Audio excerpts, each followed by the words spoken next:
탐정단 여러분 안녕하세요. 수박사입니다. 여러분, 우리 몸의 80%가 물로 이루어졌다는 거 알고 계세요? 그만큼 물은 우리 생활에서 가장 필요한 요소이죠. 사람은 평생 동안 70톤 정도의 물을 마신다고 하는데요.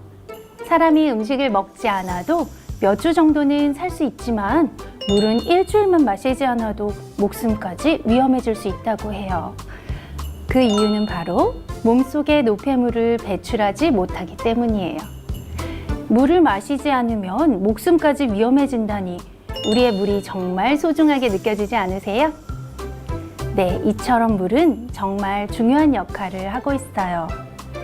네, 물은 지구의 온도와 자연 상태에 따라 고체, 액체, 기체의 형태로 존재해요. 남극이나 북극에 있는 물은 빙하 또는 얼음, 땅 속에 있는 물은 지하수, 대기 중에 있는 물은 비나 수증기, 사람이 마실 수 있는 물은 담수, 소금이 많아서 마실 수 없는 물은 염수, 공장에서 사용하고 나온 물은 폐수라고 합니다. 이렇게 물은 상황에 따라 여러 가지 이름으로 불리는데 우리 탐정단 여러분들도 기억해서 상황에 맞는 물의 이름 부르는 거 잊지 마세요. 오늘 우리가 이 시간에 배울 것은 바로 땅 속에 있는 물, 지하수입니다. 아니요, 지구상의 물 중 약 97.5%는 해수, 즉 바닷물이고요. 나머지 2.5%만이 사람이 마실 수 있는 담수예요. 바닷물은 평균적으로 3% 이상의 염분을 함유하고 있기 때문에 사람이 마시거나 농작물 재배에 사용하기 위해선 염분이 없는 담수가 필요한 거죠. 하지만 대부분의 담수가 빙하의 형태로 존재하기 때문에 우리가 사용 가능한 담수는 매우 제한적이에요. 그리고 지하수도 이런 담수에 속하고요. 그래서 지하수는 우리에게는 없어서는 안 될 생명의 물입니다. 지하수에 전 세계의 강과 호수에 있는 물보다 1000배 이상 많은 물이 있는데요. 가장 많이 있는 물은 언덕, 산, 평원 등 거의 모든 지구의 표면 아래에 있어요. 지금 우리가 걸어 다니고 밟고 있는 이 땅 밑에 바로 물이 흐르고 있는 거죠. 정말 놀랍지 않나요? 그리고 흙과 돌 사이로도 물이 흐르고 있다는 사실 아셨어요? 네, 지하수는 지표면 아래의 지층이나 암석 사이에 빈틈을 채우고 있는 물이에요. 비가 내려서 땅 속에 물이 들어가면 땅 속에 물을 포함하는 공간이 존재합니다. 이걸 우리는 공극이라고 하는데요. 공극은 흙 속의 입자와 입자 사이의 빈 공간으로 지하수가 위치하는 공간이 될 수 있어요. 기반암처럼 단단한 암석에 빈 공간이 없는 것처럼 보이지만 그래도 모든 암석에는 다양한 크기의 빈 공간이 존재하게 됩니다.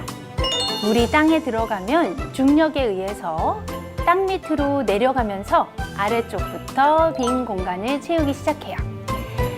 자, 땅 속에 어느 정도 높이가 있는데 이 높이를 우리가 지하수면이라고 부릅니다. 그 지하수면보다 아래의 틈에 물이 채워져 있으면 포화대라고 하고요. 그리고 이 포화대보다 더 위쪽에 흙이나 암석 사이의 틈이 공기로 채워져 있는 공간을 비포화대라고 하고요. 그리고 포화대와 비포화대 사이를 우리는 지하수면이라고 합니다. 이렇게 지하수를 얘기할 때 공간적으로 가장 중요한 게 위치죠. 즉, 지하수는 땅 속에 존재하는 토양이나 안반의 빈 공간을 채우고 있는 물이고요. 그리고 그 양은 아주 많다. 이렇게 이해하시면 될 것 같아요. 지구에 있는 물은 절대 한 곳에 머물러 있질 않아요. 여러분처럼 수증기나 얼음으로 변해서 하늘과 땅 그리고 바다를 끊임없이 순환합니다. 고도가 높은 곳에서 수증기는 주변에 있는 차가운 공기와 만나 물방울이나 얼음이 되는데 이것이 구름을 형성해요. 그 다음 바람을 타고 이동하다가 물방울들이 서로 부딪혀서 커지고 무거워져서 우리가 볼 수 있는 비나 눈으로 내리게 되죠. 비가 내리면 그 빗물은 대부분 바다로 돌아가요. 그리고 그중 일부는 땅을 적시고 지하로 스며들어 식물의 뿌리로 흡수되거나 지하수가 되는 거죠. 이렇게 물의 순환 과정을 아주 쉽게 나열해 보면 먼저 수증기가 구름이 되고 비나 눈이 되고 그리고 지하수가 된다. 이렇게 볼 수 있어요. 지금부터는 설명이 조금 어려울 수도 있는데요. 탐정단 여러분 잘 집중해 주세요. 먼저 지하수의 중요한 요소는 바로 중력입니다. 여러분 알다시피 중력은 지구가 물체를 끌어당기고 있는 힘이죠. 모든 것을 지구 중심 쪽으로 끌어당기고 있죠. 자, 이것 때문에 표면의 물이 아래에 있는 땅 쪽으로 스며들고요. 그리고 중력에 의해서 물이 땅 쪽으로 스며들고 오랫동안 동굴이나 석회석, 기반암을 통과하면서 지하수가 보관될 수 있는 거예요. 우리가 이렇게 걸어 다니고 있는 발 아래에도 지하수가 지금 흐르고 있다는 사실 기억하시죠? 지구 표면 아래의 암석을 우리가 기반암이라고 하는데요. 이 기반암은 사암, 화강암, 석회암 등의 다양한 종류의 암석으로 구성되어 있습니다. 이 기반암에는 지하수가 고일 수 있는 다양한 양의 빈 공간이 있는데요. 석회암 같은 일부 기반암은 물에 의해 용해돼서 물로 채워지는 큰 공간이 생기게 되죠. 그렇게 생긴 곳이 큰 동굴을 형성하기도 하고요. 그리고 그런 동굴 중에는 우리가 들어봤을 법한 석회동굴, 그리고 용암동굴 이런 것들이 있어요. 토양이나 암석을 구성하는 것은 바로 광물이죠. 이 광물이라는 것은 돌을 구성하는 물질이고요. 물과 만나면 녹게 됩니다. 지하에 존재하는 암석이나 토양에 존재하는 광물질이 물에 녹는 과정이 바로 미네랄이 함유된 물을 만들게 되죠. 그래서 일반적인 지표수에 비해서 땅에 흐르면서 암석과 토양을 만난 물에는 미네랄이 많아요. 그리고 미네랄이 많은 물을 우리는 광천수라고 하는데요. 평소에 여러분들이 많이 마시고 있는 생수 있죠? 네, 그 생수가 바로 광천수다라고 이해하시면 아주 쉽겠죠. 그리고 이 미네랄은 우리 신진대사에 필요한 여러 물질을 만드는 데 아주 필수적인 물질입니다. 아, 네. 중력은 물을 지구 중심까지 끌어당기진 않아요. 다행이죠. 기반암 깊은 곳에는 화강암 등 밀도가 높은 물질이나 점토같이 물이 침투하기 어려운 암석층들이 있는데요. 이 암석층이 물의 수직 이동을 지연시키는 제한층의 역할을 하고 있죠. 자, 이것이 다공성층에 고여있던 하천, 강, 계곡, 호수와 같이 노출된 지표수를 향해 수평 방향으로 흐르게 하는 경향이 있어서 물이 계속 흘러가게 됩니다. 지하수는 토양 정화를 통해 깨끗해진 다음 하천이나 저수지로 모여서 여러 시설과 정수 과정을 통해 냄새와 세균 그리고 부유물을 제거한 다음 소독을 하고 우리가 마시는 수돗물이 됩니다. 이 지하수가 없으면 농업, 그리고 공업, 그리고 생활에 필요한 용수가 사라지겠죠. 또한 지하수는 탄소를 저장하는 탄소 저장소 역할을 하기 때문에 우리가 기후변화를 완화하는 데 도움을 주고 있어요. 지구온난화와 같은 극단적인 날씨나 그리고 해수면 상승은 우리 사람의 목숨까지 위협할 수 있는 큰 문제가 되고 있죠.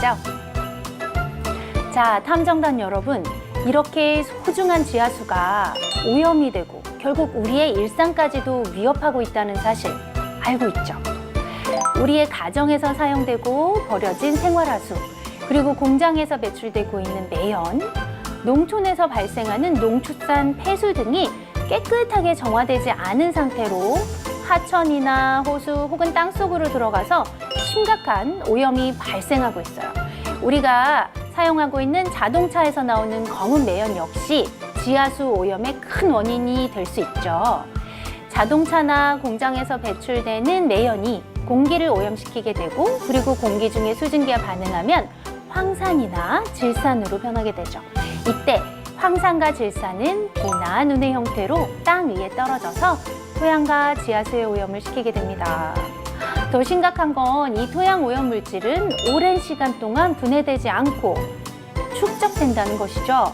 이때 토양 오염이 다시 지하수 오염으로 이어지게 된다는 것 너무 비극적이죠.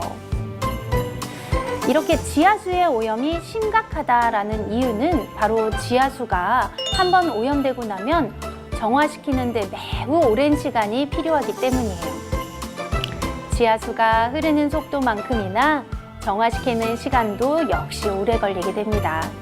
그만큼 문제를 오랫동안 일으키기 때문에 지하수 오염은 무엇보다 사전에 방지하는 노력이 중요합니다.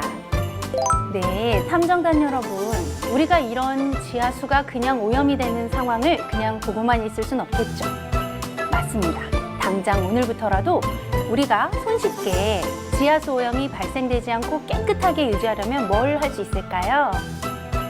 우리의 소중한 지하수, 이것을 지키기 위해 어린이 탐정단이 할 수 있는 일은 첫 번째, 양치컵 사용하기. 두 번째, 세제 사용 줄이고. 세 번째, 샤워 시간도 줄이고. 네, 이 밖에도 음식을 먹을 때 음식을 남기지 않고 내가 딱 먹을 수 있는 만큼만 가져와서 먹는 것. 그리고 가까운 거리는 자동차 대신 자전거 잊지 마세요. 고대 그리스의 철학자 탈레스는 만물의 근원이 물이다 라고 말했어요. 그 정도로 물은 생존에 필수적인데요. 하지만 여러분, 물 부족 국가라는 말 많이 들어보셨죠? 네, 산업 발달, 인구 증가, 그리고 물 낭비 등으로 우리가 사용할 수 있는 물의 양이 점점 줄어들고 있어요. 그런데 그 물이 오염된다면 생각만 해도 너무 무섭지 않나요? 쌀은 밀이나 그리고 기름은 전기로 대체할 수 있는데 안타깝게도 물은 대체할 수 있는 것이 없거든요. 그래서 우리 모두 이런 물의 중요성에 대해서 알아야겠습니다. 토양과 지하수를 지키기 위해 노력할 시간이죠. 우리가 노력한다면 소중한 지하수를 오래오래 지킬 수 있습니다. 가족이나 주변 사람들에게 토양과 지하수의 소중함을 전파하는 것은 또 어떨까요? 그리고 친구들과 이야기를 나눠보는 것도 좋을 것 같아요. 우리 모두 토양과 지하수의 지킴이가 되어봐요. 약속!